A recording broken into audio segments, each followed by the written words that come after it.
Hello everybody, this is Miss Woods and I'm going to be going over Friday of the ratio recipe project.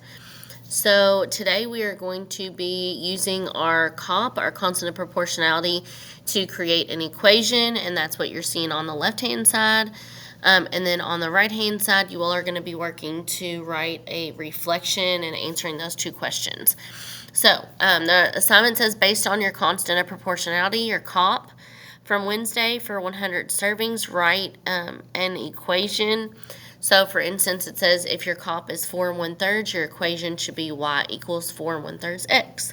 So we've already done our COP. We did that on Wednesday. So if you go over to the left-hand side, you can find your Wednesday slides.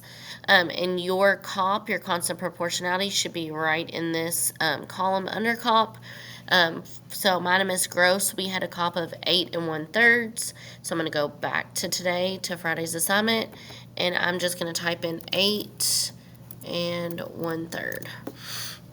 So if I look over here, they said if my COP was 4 1/3, then my equation should be y equals 4 1/3 x.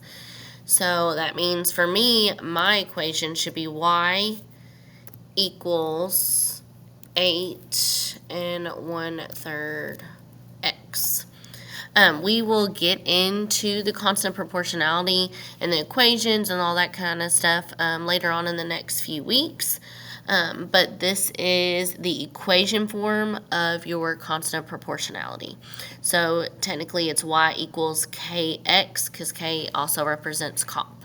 So moving on to our other side, our reflection. I already typed up my answers. I just made them orange so they were a little more difficult to see until I was ready to show you guys. So for the first question, what math did you learn from the ratios recipe project? So, and you all can see mine, but we don't want you copying straight word for word. We want it to be in your own words. And so you might have learned something different than me, Miss Gross. So for mine, I learned how to scale recipes up or down for different group sizes. I also gained a better understanding of the constant of proportionality and how to organize data in tables to write an equation that represents it. And then this next one, the next question was, how can you use what you learned in the real world? So I'm going to go ahead and make this where y'all can see it. So for mine, I wrote, I can use what I learned in this project in the real world anytime I need to adjust a recipe for a different number of people.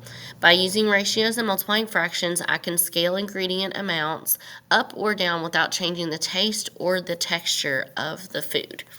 So this is all you have to do for Friday's assignment of the project. If you all have any questions, just let me or Miss Gross know. Have a great day.